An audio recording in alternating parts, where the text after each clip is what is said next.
Welcome back to another Mel1 Auto Diagnostics video. Today we have a 2024 Nissan Altima, and the concern with this vehicle is that it won't do anything.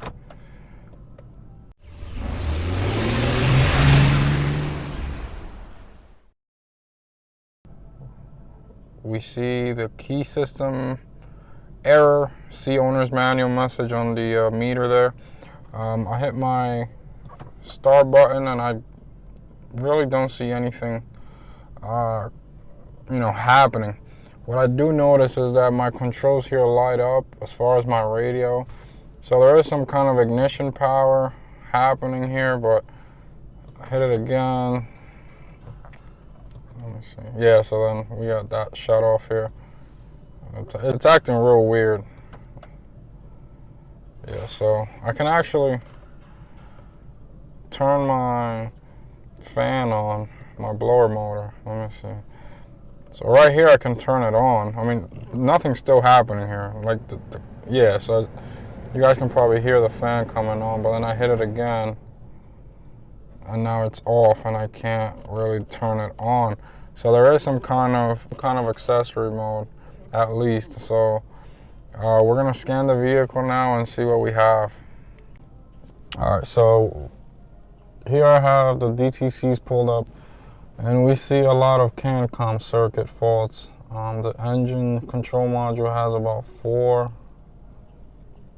fuel level sensor circuit. I don't know why it would throw that one right now, but maybe it's got 2 issues. I don't know, but CAN, the famous U1000, or the infamous U1000, I should say. ABS U1000, BCM U1000. Let's scroll to page 2 here. And transmission lost comm with ABS. So we're actually not getting any ignition power. And I've been down this rabbit hole before where I go off of the CAN network codes and I'm chasing my tail pretty much, because we're gonna look at some wiring diagrams here, but I think a lot of these ECUs that we've lost comm with might be powered up with ignition voltage. So when you hit the switch, it turns an ignition relay on, and it sends power to these ECUs.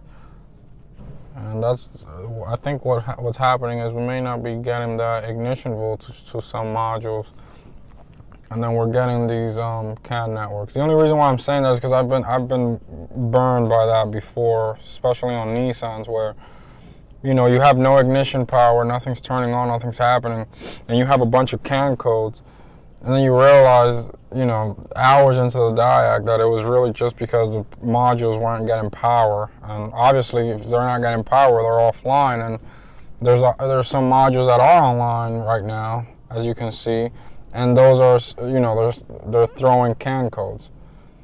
So I don't, unless I have ignition power, if everything was lighting up and whatever, then yeah, I'd go after these CAN codes. But for now, I think what I'm actually going to do is I'm going to start going after our ignition circuit. I just want to start there. I mean, we can do some CAN checks, maybe look at a wiring diagram real quick. But for now, what I want to do is figure out why we're not getting ignition power at all. Like, I'll show you guys again. I'm hitting my, like, you hear the doors lock, but nothing happens. And like I said before, some things do power up, like the AC controls. Maybe that could be a clue later on. The radio, headlights, wipers, I think. I can't even tell when it's off or on. Yeah, so it's like it's going into a hidden accessory mode. That's how I see it. And we got that message, so it's definitely sensing something. I think one code went past when I just did. Oh no, it's back. All right, so we have this chart here that Nissan uses for CAN problems. So right here I have the engine or the ECM selected, and it tells us who is it not talking to, or who is talking to. Right here you see ABS, meter, which is your cluster, BCM, okay, it's able to communicate. But when you see that unknown and 0, that means it's having communication issues with that module. So here you see the airbag, and again I'm gonna brush through this very quickly, because I don't, like I said, I really don't want to waste time on the CAN problems right now. But look in here, the airbag module, or I'm sorry, the ECM cannot communicate with the airbag module. Cannot communicate with the EPS, which is the electronic power steering. And it cannot communicate with the chassis control module. So this unknown and 0, meaning it's current, tells me that it cannot talk to those, or cannot communicate with those modules. Now let's select another module. Let's go ABS. So the ABS cannot communicate with the steering angle sensor, which it, believe it or not, it actually is on the CAN network high speed. BCM to the ICC or the lane camera.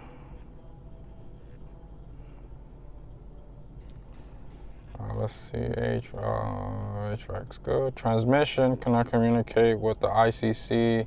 So this isn't, it's not like it's one module. It's not one module that's not communicating in the network, or it's not the network being shorted out to ground or whatever. So this vehicle actually has, I think, 6 or 7 networks. It has vehicle CAN network, it has its CAN network, or ITS, it has a chassis CAN communications network, it has a drivetrain network. All it is different networks. Again, here you see, let's say, sonar, radar, left hand, right hand, and the distance sensor, which is the ICC. If any of those sensors have any information useful to, let's say, the all-wheel drive control unit, they're on 2 different networks, but they will communicate via the ADAS control unit, because the ADAS control unit is on this network and it's also on this network, as you can see here. So I believe our chart was showing the ECM didn't have communication with the airbag, and I think our TCM, let's go back, it was all over the place. Like, it wasn't really anything specific. Yeah, the transmission didn't have communication with the ICC, and that's all one network, but it was all over the place, because there's some modules that it did have comm with and that it didn't. So what I'm going to do is I'm leaving that alone for now. If we have to go back to that, then we will.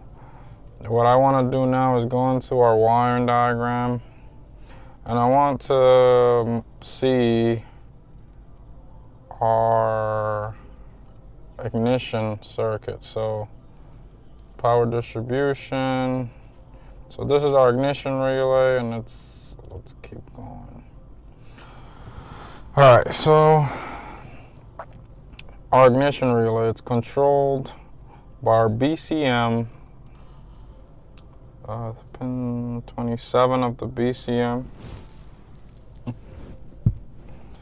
and pin 27 of the BCM going into pin 10R of the fuse block, junction block.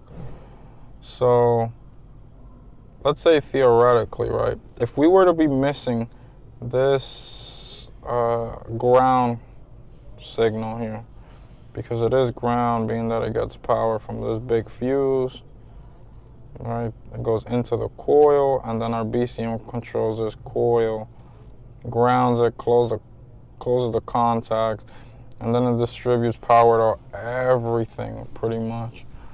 So let's say theoretically, if we were missing that, that ignition feed right there, would we cancel out some of the modules we're having communication issues with right now? I believe one of them was the airbag. And here we see airbag.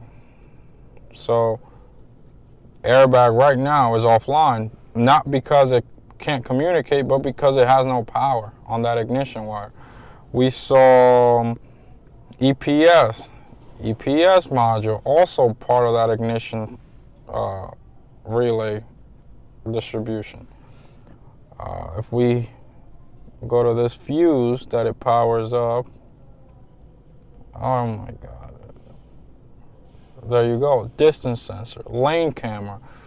This is why I didn't want to go after the CAN network problem, because we can't even turn the car on. So how am I going to chase a network issue, being that I have a bigger issue to, in front of that? So now what I actually want to do is check the fuse box, or the junction box. See, I can't even tell when it's on or not. So I believe right now it's on. So it's gonna shut off soon. Let's turn it back on. So I think that relay is actually under here, under the left side of the, like right above the kick panel here. So we're gonna go there, and we're actually going to go to pin 10R, which is a gray and white wire, or light blue and white wire. It's 10R here, so it's right past the tab to the right. And there's a red one next to it, so that's good to remember too. It helps me find the wires. All right, so what I want to see at that pin is I want to see the BCM grounding this circuit, right? We have our 12-volt feed going into the coil. The BCM's responsibility is to ground that relay. Now, I don't think this is a key issue, because where's my key? Oh, so it's actually recognizing the key. If it was a key issue, maybe it wouldn't even unlock. And like I said, we are getting some kind of power when I hit this start button, start engine stop button here, this one. So I'm gonna steer away from key related issues right now. I'm really interested in seeing what we got going on in this ignition relay circuit. All right, so we're at that junction block here under the engine, and our wire that we want to test is this one right here. So that's that ground control wire coming from our BCM. So we should have theoretically power with the ignition off and ground when we're trying to turn that relay on. So I'm gonna try to hit the ignition switch here, see what happens. All right, so no matter what, this is stuck on ground. So, makes you think. All right, so I did try hitting the ignition switch with the power probe in there, and it still remained on ground. So it did not go to power as it should when it's not trying to turn it on. All right, let's look at the wiring diagram and I'll explain what I mean. All right, so this is what I mean here. So we have, let me see if I have a pen so I can point. All right, so this is what I mean. We have power going into the relay, and then that power should be traveling through the coil, and we should be measuring power when we're not trying to energize that coil. But what I'm seeing is I'm seeing ground all the time. So I don't think that's an actual. If it was a shorted BCM, technically we'd have ignition on all the time, right? Theoretically, like we wouldn't be able to shut off the vehicle, which I've seen. This is weird. All right. We can also have a missing power.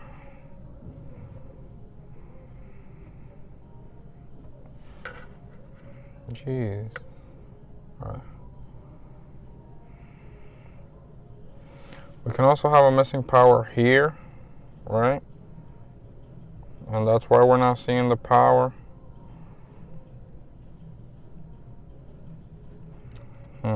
Okay. Okay, so yeah, just to confirm, I did check our reference values here. And yeah, pin 27, ignition relay control output. Ignition switch off, we should see battery voltage. Ignition switch on, we should see ground, because when we're trying to control the relay to be on, we're gonna ground that circuit to energize the coil. So, all right, I'm more interested now in making sure that we have that 12 volts coming into this ignition relay here. I think it's pin 1L, which should be a one wire connector, if I remember right.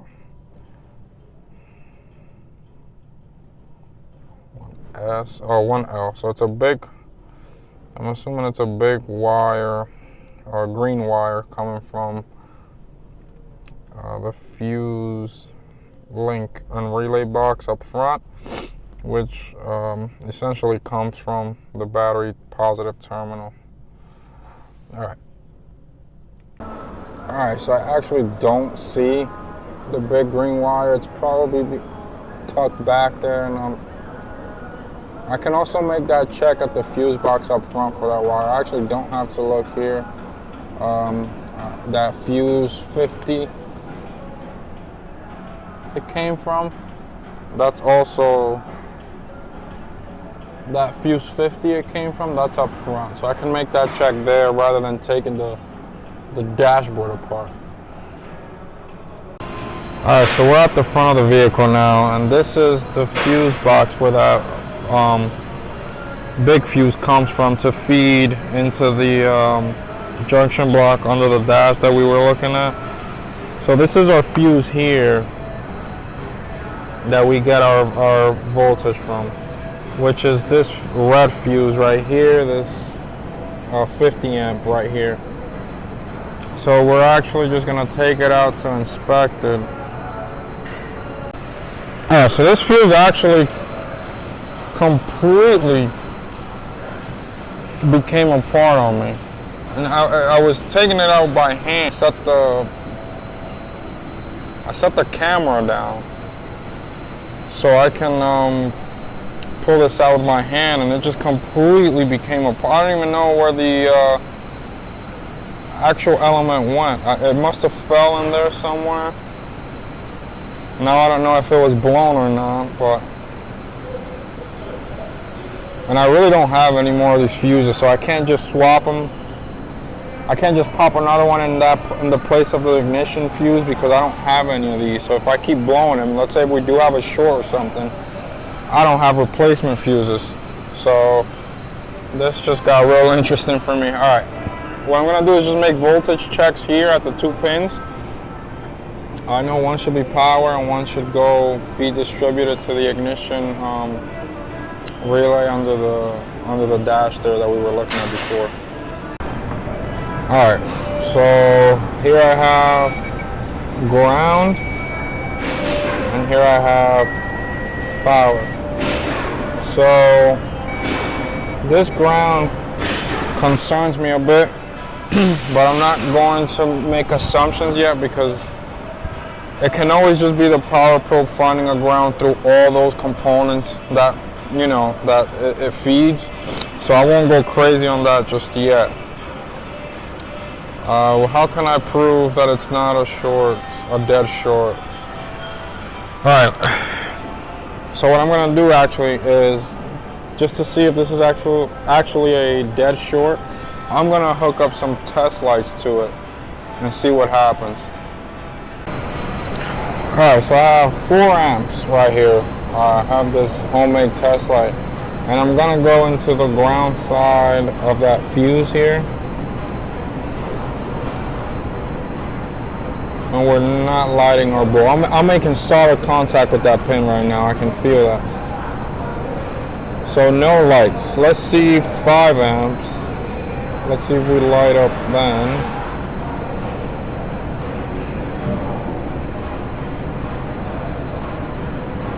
It's tougher than it looks.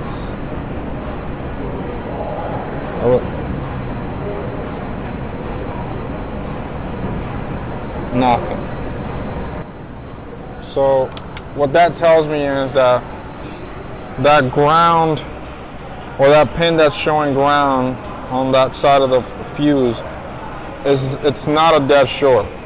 And we proved that with 5 amps because it did not light my lights. It did not light these bulbs at all, meaning it has more resistance in the circuit. You know, just finding a path to ground through the power probe is what threw me off. So I just had to double check that. Again, if we go with the power probe, let me hook this back up. Alright, so we're hooked back up and we find ground. So this is finding a ground just through any random components in that circuit. So what I actually want to do now, I feel confident enough to be able to swap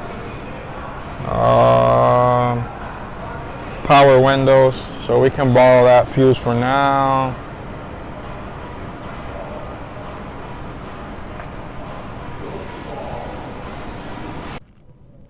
Alright, so I'm back in the vehicle.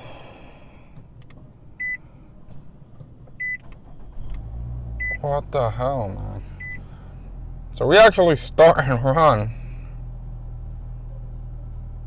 Now I'm confused because was that fuse blown?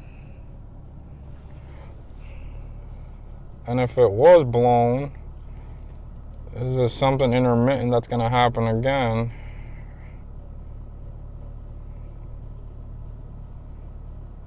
I don't think it's going to scan now. Alright, so I'm actually able to shut it off. We still have the key system error because I haven't cleared the codes. So we'll probably see that until until I clear those DTCs. But I'm able to turn it on and off every time.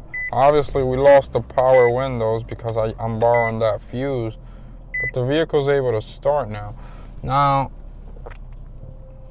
was somebody in there messing around with stuff? I mean, this is a rental vehicle from one of those rental companies. So, you know, a lot of people in and out of these vehicles, and who knows where these cars end up sometimes. But I mean, it's only got 18,000 miles, so why would anyone be messing with the vehicle? And what's throwing me off is I never got to see if that fuse was blown or not, because it literally flew apart on me when it came out in one piece, then I pulled the other piece out and everything just fell apart and everything went everywhere. Like I said, it could be an intermittent short. I was thinking maybe this vehicle was dead and they tried to jump it, but then that would have blown these fuses at the battery, at the fusible link. I mean, you never know. Maybe, but alright, so I'm actually gonna end the video here. I'm gonna go ahead and tell my advisor I need a fuse. I'm gonna put a fuse in this car and I'm gonna drive it, and I'm gonna try to hit as many controls as possible just to eliminate like any shorted, components.